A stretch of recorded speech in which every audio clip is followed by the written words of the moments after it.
जय हिंद विद्यार्थी मित्रों। तो आज આપણે M.Com સેમેસ્ટર 4 માં તમારે જે એકાઉન્ટિંગ ફોર વર્કિંગ કેપિટલમાં બીજું ચેપ્ટર છે રોકડ અંદાજપત્ર, તો તેનો જે દાખલો 2019 માં પૂછવામાં આવ્યો હતો ધવલ લિમિટેડ કરીને, તેનો આજે આપણે સોલ્યુશન કરવાના છીએ। તો આજે બીજું ચેપ્ટર છે રોકડ અંદાજપત્ર, તે 2019 માં ફાઇનાન્શિયલ એકાઉન્ટિંગ ફોર મેનેજર્સમાં તમારે પૂછવામાં આવતું હતું। તો 2019 में जो पहलो दाखलो है सपना लिमिटेड वाळो आ पण रोकड़ अंदाजपत्रनो छे अने तेनी अथवानो जो पहलो दाखलो है धवल लिमिटेड वाळो आ पण रोकड़ अंदाजपत्रनो छे। तो आज आपणे आ दाखलानुं सोल्यूशन करवाना छीए धवल लिमिटेड वाळानुं। तो आज धवल लिमिटेड वाळो दाखलो है तो आनी जेवो दाखलो बीकॉम सेमेस्टर 6 में जे 2023 में परीक्षा लेवामां आवी, तो तेमां मैनेजमेंट एकाउंटिंग में विनेस लिमिटेड करीने जे दाखलो पूछवामां आव्यो तेनी जेवो दाखलो है। तो आजना विडियो बीकॉम और M.Com ना विद्यार्थीओं ने उपयोगी है। तो आजना विडियो में एंड सुधी बन्या रहीजो। चालो आपणे सौप्रथम आ दाखलानी रकम जोईए त्यार पछी आनुं सोल्यूशन करीए। तो जो आ विडियो तमने हेल्पफुल थाय विद्यार्थी मित्रों, तो विडियो ने लाइक करवानुं भूलता नहीं अने तमारा दोस्तों साथे आ विडियो शेर करी देजो, जेथी तेमने पण हेल्प थाय।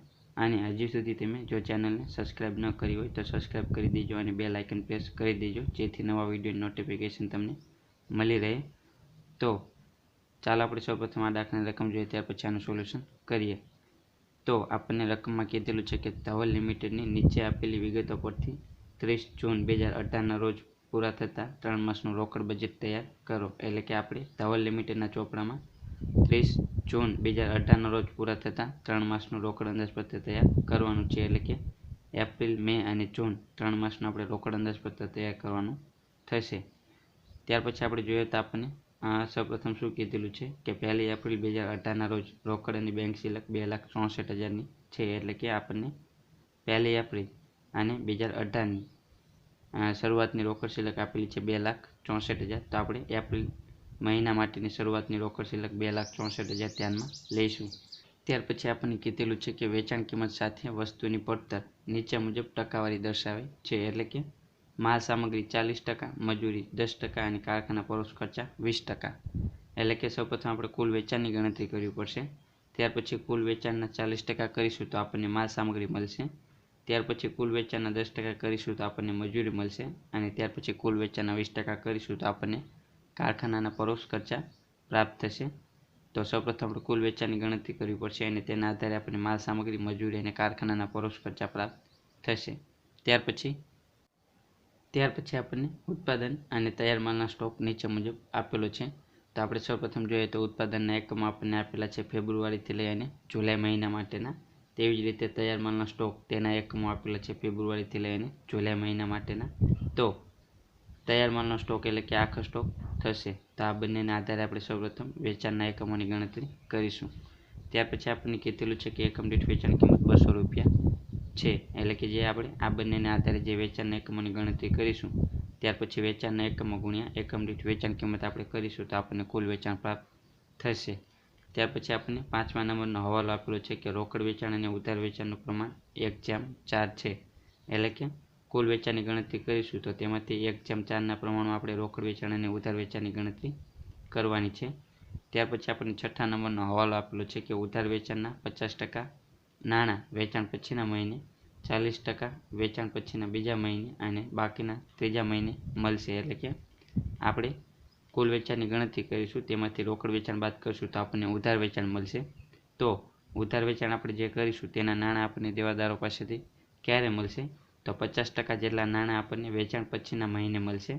एटले के आपणे फेब्रुआरीमां वेचाण कर्युं होय तो फेब्रुआरी पछीनो महीनो एटले के मार्च, तो मार्चमां आपणे 50% नाणां मळशे। त्यार पछी 40% नाणां आपणे वेचाण पछीना बीजा महीने एटले के एप्रिलमां 40% नाणां मळशे अने त्यार पछी बाकीना नाणां त्रीजा महीने एटले के बाकीना 10% जे नाणां छे ते आपणे मे महीनामां मळशे। एटले के आपणे जे फेब्रुआरीमां उधार वेचाण करीशुं तेना 50% नाणां मार्चमां मळशे, 40% नाणां एप्रिलमां अने 10% नाणां मे मासमां मळशे। तो आ रीते आपणे उधार वेचाणना नाणां मळशे। त्यार पछी आपणे 7मा नंबरनो हवालो कीधेलो छे के दरेक महीनाना अंदाजित वेचाण माटे जरूरी माल सामग्रीनी खरीदी तेना अगाउना महीने करवामां आवे छे। एटले के खरीदी अंगेनो हवालो छे। एटले के आपणे जे कुल वेचाणना आधारे माल सामग्रीनी गणतरी करीशुं तो માલ સામગ્રીની ખરીદી ક્યારે કરવામાં આવશે? તો કે જે માસે જરૂર હોય તેના અગાઉના મહિને કરવામાં આવશે. એટલે કે ફેબ્રુઆરીમાં આપણે જરૂર હોય માલ સામગ્રીની તો જાન્યુઆરીમાં તેની ખરીદી કરવામાં આવશે. એટલે કે 1 માસ અગાઉ ખરીદી કરવામાં આવશે. અને તેમાં 50% રોકડીથી ખરીદી થાય છે. એટલે કે 50% રોકડીથી ખરીદી કરવામાં આવશે અને 50% ઉધાર ખરીદી કરવામાં આવશે. તો આપણે જે ઉધાર ખરીદી કરશું તેના નાણાં આપણે કઈ રીતે ચૂકવવાના છે લેણદારોને? તો ઉધાર ખરીદીના નાણાં ખરીદી પછીના 2 સરખા માસિક હપ્તામાં ચૂકવવાના છે. એટલે કે આપણે જે ઉધાર ખરીદી કરશું તેના નાણાં આપણે જે પછીના 2 મહિના છે તેમાં 50% અને 50% લેખે ચૂકવવાના થશે.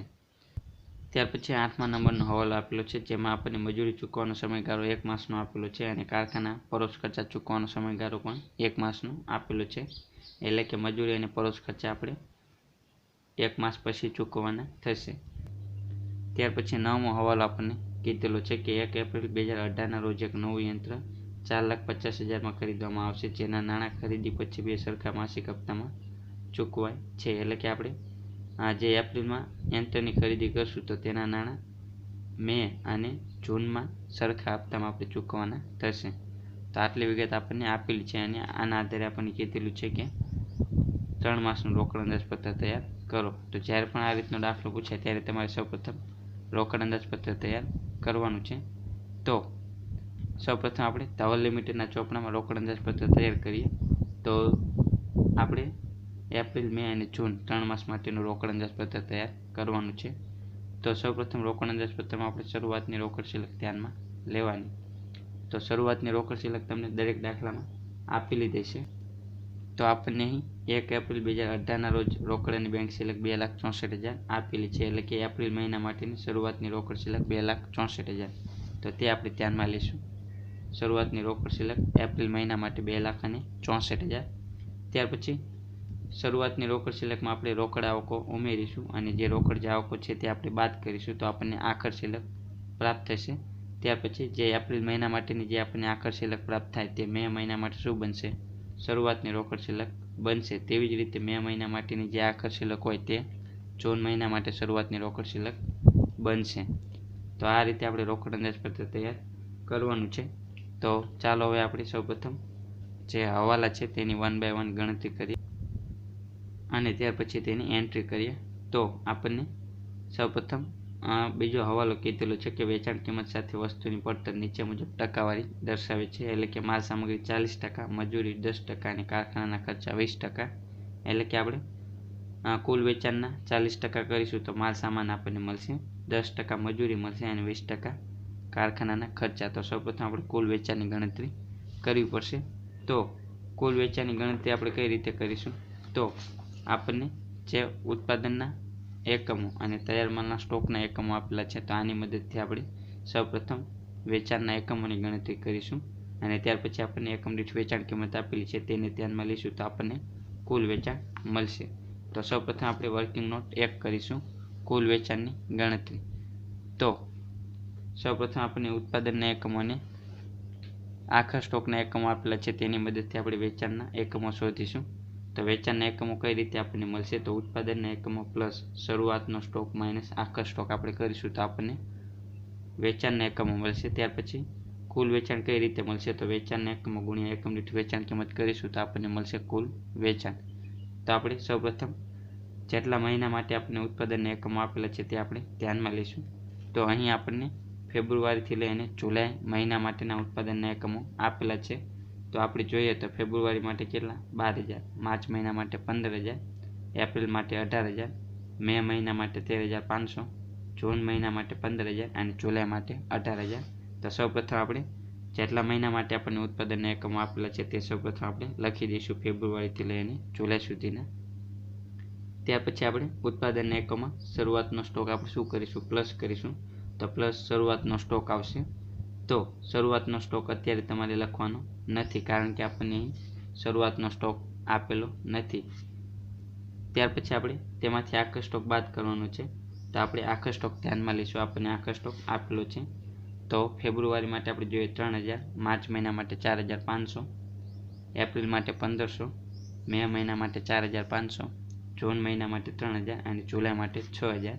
તો આખો સ્ટોક સ્ટોકના એકમો જે આપેલા છે તે આપણે ધ્યાનમાં લઈશું ફેબ્રુઆરીથી જુલાઈ સુધીના. ત્યાર પછી આપણે શરૂઆતના સ્ટોકની ગણતરી કરીશું.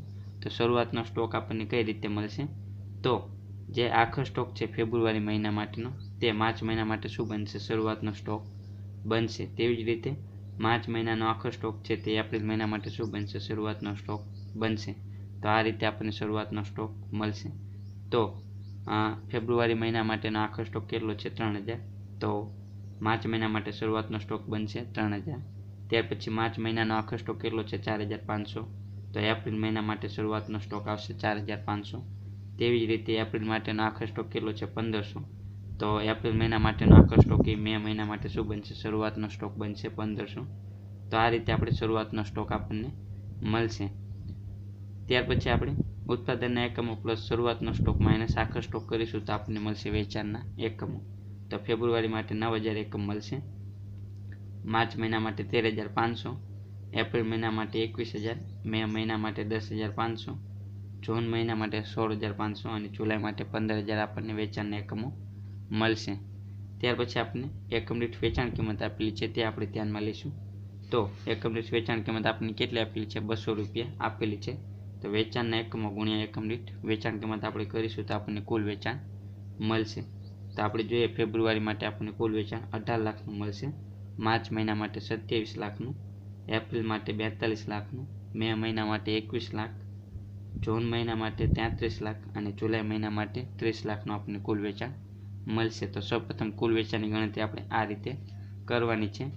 તો હવે આપણે કુલ વેચાણને આધારે માલ સામગ્રી, મજૂરી અને કારખાનાના ખર્ચની ગણતરી કરીશું. તો વર્કિંગ નોટ 2 માલ સામાન, મજૂરી અને કારખાના ખર્ચ અંગેની ગણતરી. તો સૌપ્રથમ આપણને જે કુલ વેચાણ પ્રાપ્ત થયું ફેબ્રુઆરીથી લઈ અને જુલાઈ સુધીનું, તો આપણે કુલ વેચાણ ધ્યાનમાં લઈશું. તો કુલ વેચાણ આપણે ધ્યાનમાં લઈશું ફેબ્રુઆરીથી જુલાઈ સુધીનું 18 લાખ, 27 લાખ, 42 લાખ, 21 લાખ, 33 લાખ અને 30 લાખ. ત્યાર પછી આપણને દાખલામાં માલ સામાન, મજૂરી અને કારખાના ખર્ચ અંગેની સૂચના આપેલી છે. તો આપણને દાખલામાં કીધેલું છે કે કુલ વેચાણના 40% માલ સામગ્રી છે, કુલ વેચાણના 10% મજૂરી અને કુલ વેચાણના 20% કારખાના પરોક્ષ ખર્ચા. તો આપણે કુલ વેચાણના 40% કરીશું તો આપણને માલ સામાન મળશે, કુલ વેચાણના 10% કરીશું તો આપણને મજૂરી મળશે અને કુલ વેચાણના 20% કરીશું તો આપણને કારખાના ખર્ચા પ્રાપ્ત થશે. તો ફેબ્રુઆરી માટે આપણે જોઈએ તો 18 લાખના 40% કરીશું તો આપણને 7,20,000 માલ સામાન મળશે ફેબ્રુઆરી મહિના માટે. તેવી જ રીતે 10% કરીશું 18 લાખના તો આપણને 1,80,000 મળશે મજૂરી અને તેવી જ રીતે 20% કરીશું તો આપણને 3,60,000 મળશે કારખાનાના ખર્ચા ફેબ્રુઆરી મહિના માટે. તેવી જ રીતે માર્ચ મહિના માટેની માલ સામાન આપણને મળશે 10,80,000, મજૂરી મળશે 2,70,000 અને કારખાના ખર્ચા મળશે 5,40,000. તેવી જ રીતે એપ્રિલ મહિના માટે આપણે જોઈએ તો માલ સામાન 16,80,000, મજૂરી 4,20,000 અને કારખાના ખર્ચા 8,40,000. તેવી જ રીતે મે મહિના માટે આપણે જોઈએ તો માલ સામાન 8,40,000, મજૂરી 2,10,000 અને કારખાના ખર્ચા 4,20,000 મળશે. તેવી જ રીતે જૂન માટે માલ સામાન 13,20,000, મજૂરી 3,30,000 અને કારખાના ખર્ચા 6,60,000 મળશે. અને લાસ્ટમાં જુલાઈ મહિના માટે માલ સામાન આપણને 12 લાખ મળશે, મજૂરી આપણને 3 લાખ મળશે અને કારખાનાના ખર્ચા 6 લાખ પ્રાપ્ત થશે. તો આ થશે માલ સામાન, મજૂરી અને કારખાના પરોક્ષ ખર્ચની ગણતરી.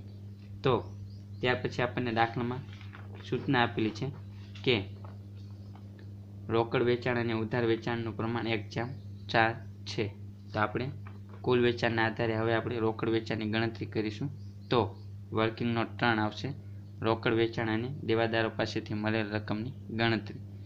તો સૌપ્રથમ આપણે જે કુલ વેચાણ પ્રાપ્ત થયું ફેબ્રુઆરીથી જુલાઈ સુધીનું તે આપણે ધ્યાનમાં લઈશું. તેમાંથી આપણે રોકડ વેચાણ બાદ કરશું તો આપણને ઉધાર વેચાણ મળશે. તો આપણને સૂચના આપેલી છે કે રોકડ વેચાણ અને ઉધાર વેચાણનું પ્રમાણ 1:4 છે. તો આને આપણે ટકાવારીમાં ધ્યાનમાં લઈશું. તો રોકડ વેચાણ આપણને ટકાવારીમાં કેટલું મળશે, તો 1/5 ગુણ્યા 100 કરીશું તો આપણને મળશે 20%. અને ઉધાર વેચાણ આપણે જોઈએ તો 4/5 ગુણ્યા 100 કરીશું તો આપણને મળશે 80%. તો આપણે ટકાવારીમાં રોકડ વેચાણ અને ઉધાર વેચાણ ધ્યાનમાં લઈશું તો જેથી આપણે ગણતરી કરવામાં સરળતા રહે. તો 18 લાખના 20% આપણે કરીશું તો રોકડ વેચાણ મળશે અને 80% ઉધાર વેચાણ, એટલે કે કુલ વેચાણમાંથી રોકડ વેચાણ બાદ કરશું તો આપણને ઉધાર વેચાણ મળશે. તો ફેબ્રુઆરી મહિના માટે આપણે જોઈએ તો 18 લાખના 20% રોકડ વેચાણ 3,60,000 થશે અને ઉધાર વેચાણ 14,40,000। તેવી જ રીતે માર્ચ મહિના માટે રોકડ વેચાણ 5,40,000 અને ઉધાર વેચાણ 21,60,000 આવશે। એપ્રિલ મહિના માટે આપણે જોઈએ તો 42,20% એટલે કે 8,40,000 રોકડ વેચાણ અને ઉધાર વેચાણ 33,60,000 આવશે। તેવી જ રીતે મે મહિના માટે, જૂન મહિના માટે અને જુલાઈ મહિના માટે આપણને રોકડ વેચાણ અને ઉધાર વેચાણ મળશે। તો સૌપ્રથમ આપણે રોકડ વેચાણની એન્ટ્રી આપીશું રોકડ અંદાજપત્રમાં, કારણ કે આપણે રોકડ વેચાણ કરીશું તો તેનાથી આપણને આવક પ્રાપ્ત થશે। તો રોકડ આવકોમાં આપણે લખવાનું રોકડ વેચાણ। તો આપણે એપ્રિલથી જૂન મહિના માટે રોકડ અંદાજપત્ર બનાવેલું છે, તો તે માટેનું જે રોકડ વેચાણ છે તે આપણે ધ્યાનમાં લઈશું। તો એપ્રિલ મહિના માટે 8,40,000 આવશે, મે મહિના માટે 4,20,000 અને જૂન મહિના માટે 6,60,000, તો તે આપણે ધ્યાનમાં લઈશું। તો સૌપ્રથમ રોકડ આવકોમાં આપણે લખીશું રોકડ વેચાણ નોંધ નંબર 3 મુજબ। તો એપ્રિલ મહિના માટે આવશે 8,40,000, મે મહિના માટે આવશે 4,20,000 અને જૂન મહિના માટે આવશે 6,60,000। ત્યાર પછી આપણે કુલ વેચાણમાંથી રોકડ વેચાણ બાદ કરશું તો આપણને ઉધાર વેચાણ મળશે, એટલે કે આપણે જે ઉધાર વેચાણ કર્યું તેના નાણાં આપણને ક્યારે મળશે તો તે અંગે આપણને દાખલામાં હવાલો આપેલો છે, તો તે આપણે ધ્યાનમાં લઈએ। તો આપણને દાખલામાં કીધેલું છે કે આપણે જે ઉધાર વેચાણ કરશું તો તેના નાણાં આપણને કઈ રીતે મળશે, તો ઉધાર વેચાણના નાણાં 50% વેચાણ પછીના મહિને મળશે, 40% વેચાણ પછીના બીજા મહિને અને બાકીના જે 10% છે તે ત્રીજા મહિને મળશે, એટલે કે વેચાણ પછીના મહિને। તો આપણે ઉધાર વેચાણ ક્યારે કર્યું, તો ઉધાર વેચાણ આપણે ફેબ્રુઆરીમાં કર્યું, એટલે કે આપણે ફેબ્રુઆરીમાં ઉધાર વેચાણ કર્યું 14,40,000, તો તેના 50% નાણાં આપણને વેચાણ પછીના મહિને, એટલે કે વેચાણ આપણે ફેબ્રુઆરીમાં કર્યું તો વેચાણ પછીનો મહિનો કયો ગણાશે, તો માર્ચ મહિનો ગણાશે। તો ફેબ્રુઆરીમાં જે ઉધાર વેચાણ કર્યું 14,40,000 તેના 50% નાણાં આપણને માર્ચમાં મળશે, એટલે કે 7,20,000। ત્યાર પછી જે 40% નાણાં છે તે વેચાણ પછીના બીજા મહિને, તો વેચાણ પછીનો બીજો મહિનો એટલે કે એપ્રિલ ગણાશે। તો 14,40,000ના 40% નાણાં આપણને એપ્રિલમાં મળશે, એટલે કે 5,76,000 અને 14,40,000ના 10% નાણાં આપણને વેચાણ પછીના ત્રીજા મહિને એટલે કે મે મહિનામાં મળશે 1,44,000।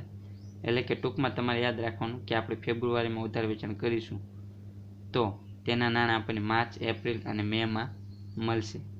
તો આ રીતે આપણે ઉધાર વેચાણના નાણાં પ્રાપ્ત થશે આપણને। તો ત્યાર પછી આપણે જોઈએ માર્ચ મહિના માટે તો 21,60,000, તો તેના 50% આપણને એપ્રિલમાં મળશે 10,80,000। ત્યાર પછી 21,60,000ના 40% આપણે કરીશું તો આપણને મે મહિનામાં 8,64,000 મળશે અને 21,60,000ના 10% આપણે કરીશું તો આપણને મળશે 2,16,000 જૂનમાં।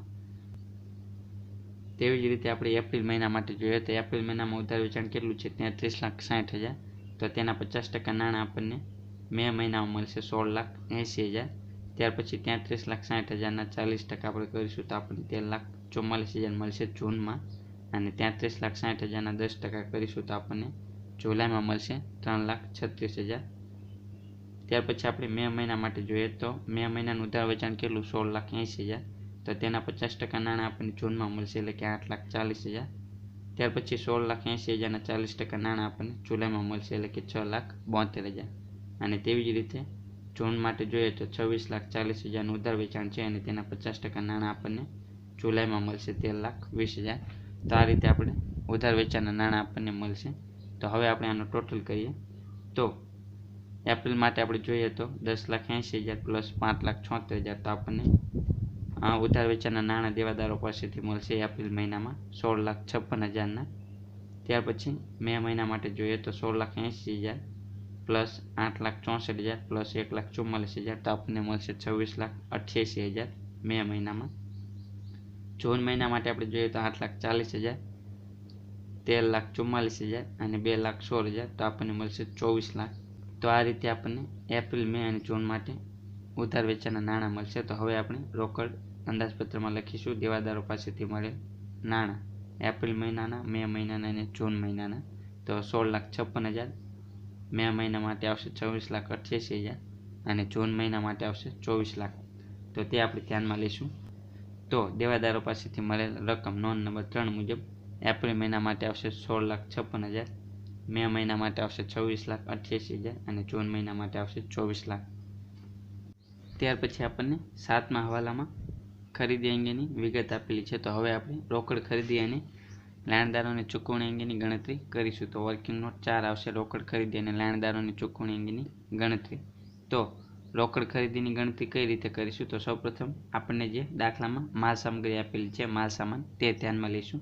તો આપણે જે કુલ વેચાણના 40% કરશું તો આપણને માલ સામાન પ્રાપ્ત થશે. તો તેની જે ગણતરી કરેલી છે તે આપણે ધ્યાનમાં લઈશું. માલ સામાન આપણે કેટલો મળશે? ફેબ્રુઆરી મહિના માટે 7,20,000, ત્યાર પછી માર્ચ મહિના માટે 10,80,000, એપ્રિલ મહિના માટે 16,80,000, મે મહિના માટે 8,40,000, જૂન મહિના માટે 13,20,000 અને જુલાઈ માટે 12,00,000.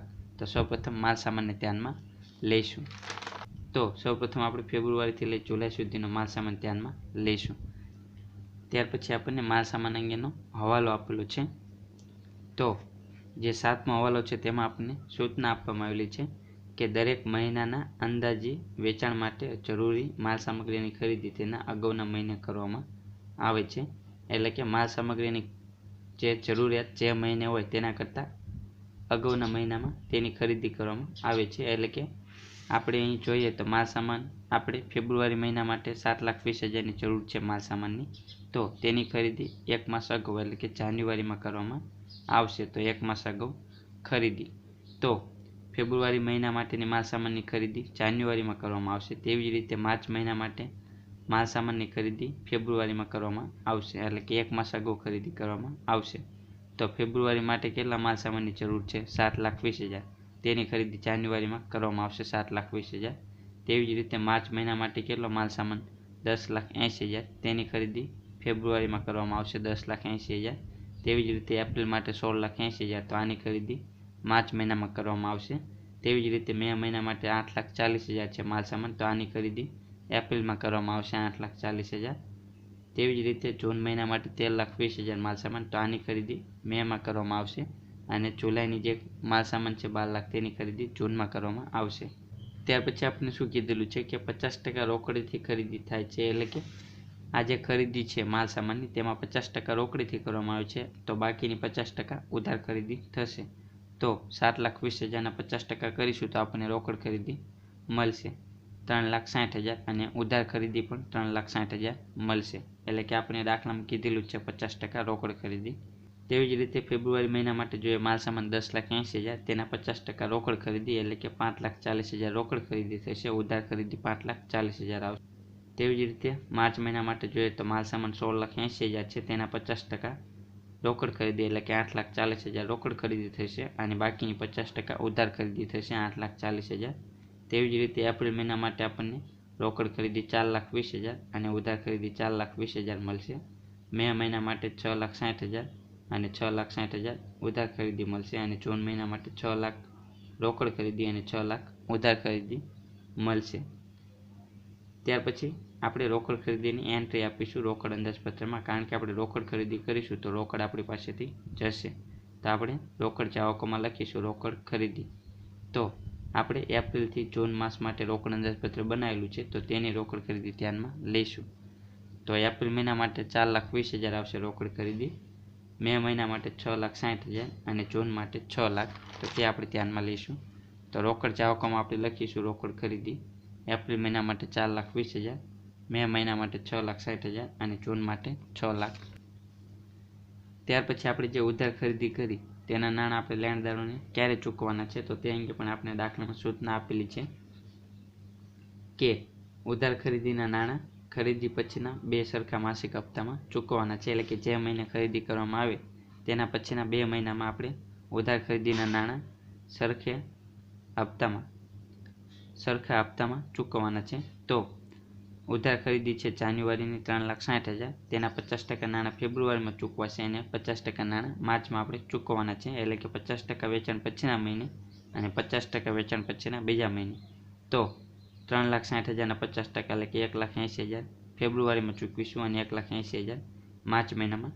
તો 2 સરખા માસિક હપ્તામાં આપણે ઉધાર ખરીદીના નાણાં ચૂકવવાના છે. ત્યાર પછી ફેબ્રુઆરી મહિના માટે જોઈએ આપણે ઉધાર ખરીદી 5,40,000ની છે તેના 50% 2,70,000 માર્ચમાં ચૂકવીશું અને 2,70,000 એપ્રિલ મહિનામાં. તેવી જ રીતે માર્ચ મહિના માટે જોઈએ તો ઉધાર ખરીદી 8,40,000ની છે તેના 50% એટલે કે 4,20,000 એપ્રિલમાં ચૂકવીશું અને 4,20,000 મે મહિનામાં ચૂકવીશું. ત્યાર પછી એપ્રિલ મહિના માટે આપણે જોઈએ તો 4,20,000 છે તેના 50% નાણાં 2,10,000 મેમાં ચૂકવીશું અને બાકીના 2,10,000 આપણે જૂનમાં ચૂકવીશું. તેવી જ રીતે 6,60,000ની ઉધાર ખરીદી છે તેના 50% નાણાં 3,30,000 જૂનમાં ચૂકવીશું અને 3,30,000 જુલાઈમાં ચૂકવીશું. તેવી જ રીતે જૂન મહિનાની ઉધાર ખરીદી 6 લાખની છે તેના 50% નાણાં 3 લાખ આપણે જુલાઈમાં ચૂકવીશું. ત્યાર પછી આપણે આનો ટોટલ કરીશું, એટલે કે લેણદારોને ચૂકવેલ રકમ આપણને મળશે. તો માર્ચ મહિના માટે આપણે જોઈએ તો 2,70,000 રકમ ચૂકવી અને 1,80,000, એટલે કે ટોટલ આપણે લેણદારોને કેટલી રકમ ચૂકવી 4,50,000. તેવી જ રીતે એપ્રિલ મહિના માટે જોઈએ તો 4,20,000 અને 2,70,000, એટલે કે 6,90,000 આપણે ટોટલ રકમ ચૂકવી લેણદારોની. તેવી જ રીતે મે મહિના માટે આપણે જોઈએ તો 2,10,000 અને 4,20,000, એટલે કે 6,30,000 આપણે ચૂકવણી કરી. ત્યાર પછી જૂન મહિના માટે આપણે જોઈએ તો 3,30,000 અને 2,10,000, એટલે કે 5,40,000 થશે.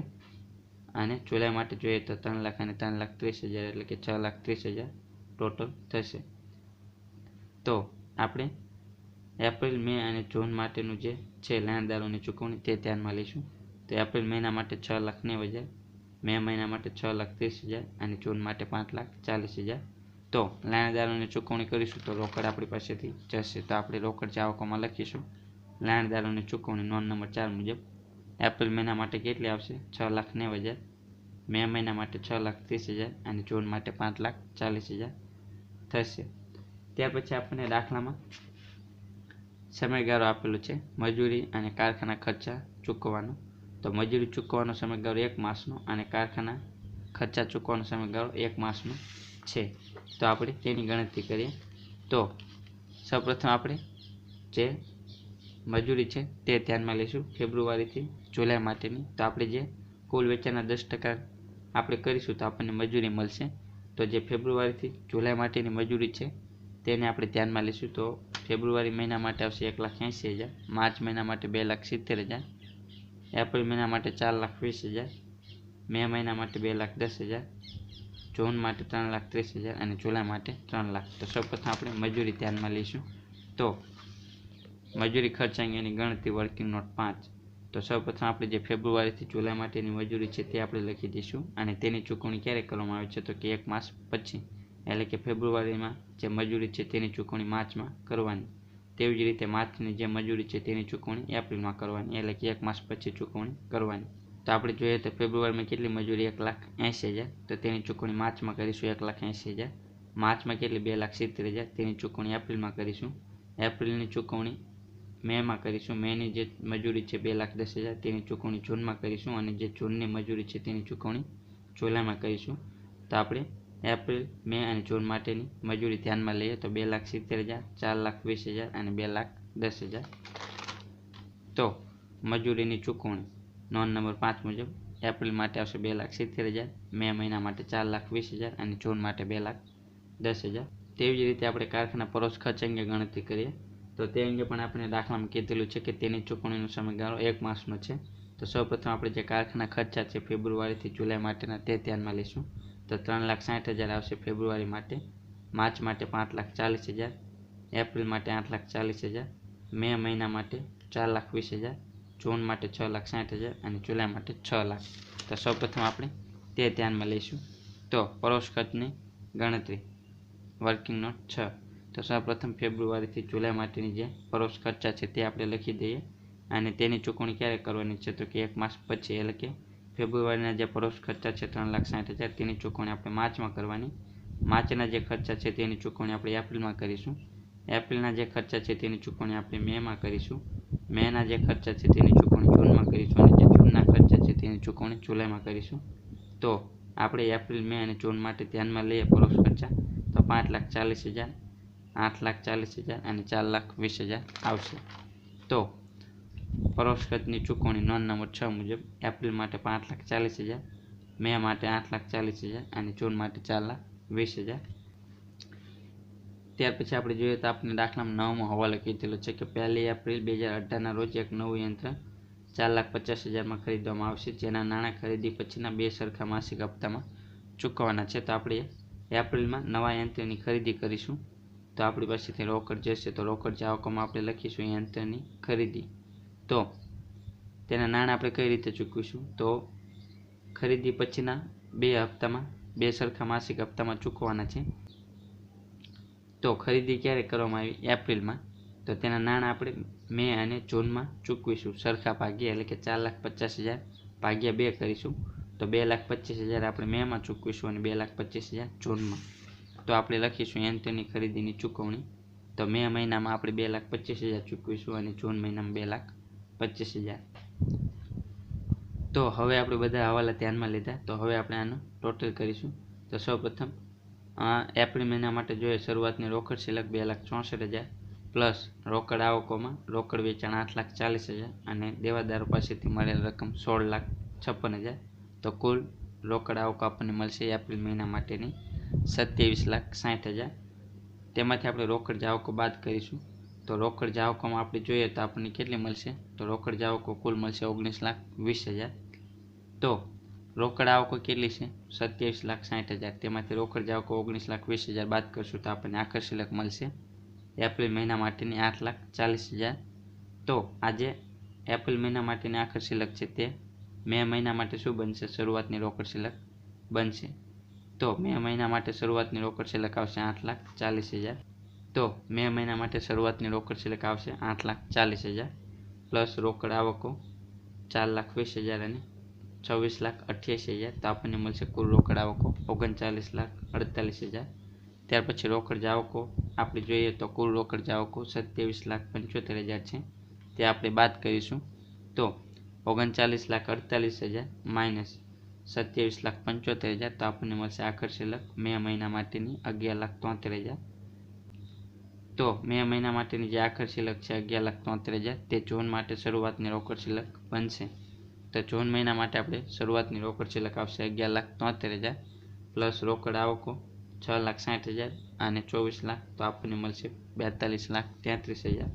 તેમાંથી કુલ રોકડ જાવકો 19,95,000 બાદ કરીશું તો આપણને મળશે આખર શિલ્લક 22,38,000. તો આ થશે જૂન માટેની આખર શિલ્લક. તો આ રીતે આપણે ગણતરી કરવાની હતી આ દાખલાની. આ દાખલો 2019માં પૂછવામાં આવ્યો હતો અને બીકોમમાં પણ પૂછવામાં આવેલો છે. તો આ દાખલાનું સોલ્યુશન અહીં પૂરું થાય છે.